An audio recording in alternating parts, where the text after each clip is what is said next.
Saudações, eu sou o Felipe Stark, estou aqui hoje na Defensoria Pública de Blumenau, conversando com o defensor Arthur Albuquerque, que atua na área criminal. Desde logo já passo a palavra para o Arthur.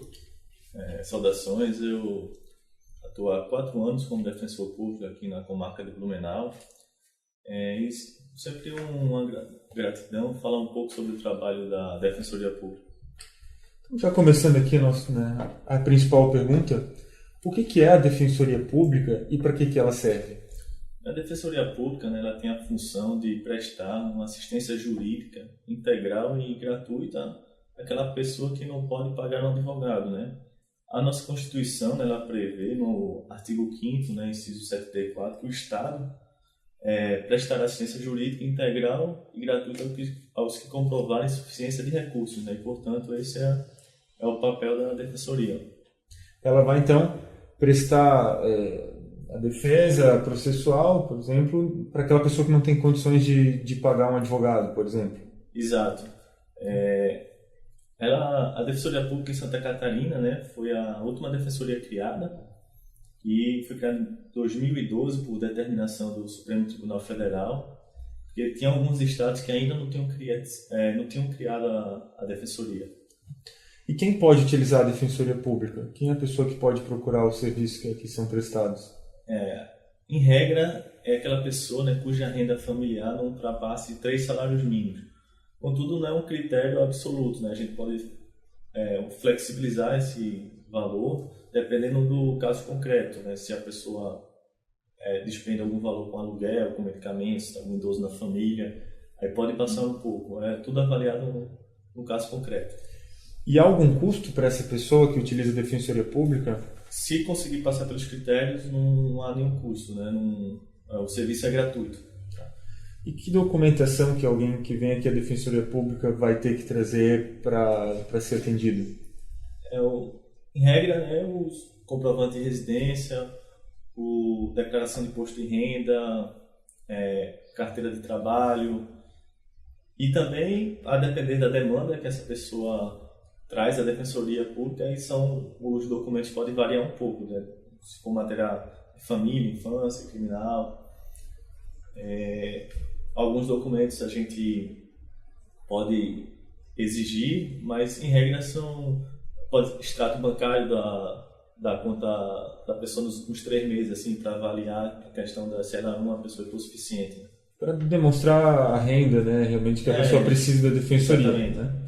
E que áreas de atuação que a Defensoria Pública atua, e quais são as áreas mais comuns, as principais demandas que se tem na Defensoria? A principal demanda aqui na Defensoria em regra, demanda de família, ação de divórcio, ação de alimentos. Praticamente quase 80% é na área de família que os atendimentos. Mas também a gente atua em todas as áreas, mas a principal é a da infância e juventude, vaga em creche, ação de medicamentos, na vaga da Fazenda Pública, área criminal e área de execução penal, defesa em processo criminal, e também na atuação do cumprimento da lei de execução penal, fazendo pedido de progressão de regime e a observância dos direitos do preso. Bom, no momento em que a gente está gravando essa entrevista, a gente vive o processo eleitoral, É algo muito importante para a democracia. O Brasil é um Estado democrático de direito. E aí, qual é a importância da Defensoria Pública para a democracia, para que a democracia ela seja efetivada? O Brasil é um país muito desigual, é o país mais desigual da América Latina. E, portanto, é preciso que o Estado tenha mecanismo para equilibrar essa balança da desigualdade. E um desses mecanismos do Estado brasileiro é justamente a existência da Defensoria Pública.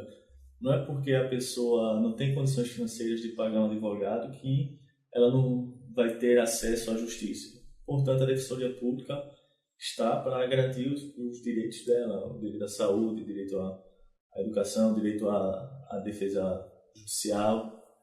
Então, elas vai servir para garantir direitos de pessoas que, porventura, não poderiam, às vezes, pagar um advogado. E quais são as maiores dificuldades que a Defensoria Pública encontra no atual momento? Quais são os desafios que ela tem? O principal desafio é a questão da quantidade de membros, né? Hoje a Defensoria Pública existe um déficit, né? É preciso mais defensores públicos, a gente precisa atuar em mais comarcas. Do exemplo da área que eu atuo, né? Na vara criminal que eu atuo, na primeira vara criminal de Blumenau, são 4 promotores e apenas um defensor público. Então, portanto, tem essa demanda, essa sobrecarga de trabalho. Só para esclarecer aqui, então, né? Qual que é a diferença entre o trabalho de um promotor e de um defensor público, assim, de uma maneira geral? Em regra, né? Essa diferença parece melhor na área criminal, né? O Ministério Público ele é o titular da ação penal, ele que entra com a ação penal, né? Faz a acusação contra a pessoa. A Defensoria Pública atua mais na defesa. Mas no Ministério Público, né, cabe a defesa da ordem jurídica e do regime democrático, né? Também o Ministério Público atua nas ações e o fiscal da lei, né? O fiscal da lei, ações de improbidade administrativa. Mas tanto o Ministério Público quanto a Defensoria Pública atuam na defesa da proteção da criança e do adolescente, da defesa do idoso, em ações civis públicas. Hoje, tanto a Defensoria quanto o Ministério Público, na verdade, o Ministério Público tinha essa prerrogativa de entrar com ação coletiva, né? Mas agora a Defensoria Pública passou a ter também, né? O que favorece o sistema jurídico. E, bom, você comentou ali que ainda não são todos os municípios, o grande problema da defensoria é o número, né, de defensores, ainda talvez esteja um pouco defasado, né? Por que alguma pessoa que precise de uma defesa, um processo judicial, não tenha condições de pagar um advogado, mas que ela esteja num município onde não existe a defensoria pública, o que ela deve fazer? Nesse caso, o juiz nomeia um advogado para essa pessoa, né? Se chama um advogado dativo.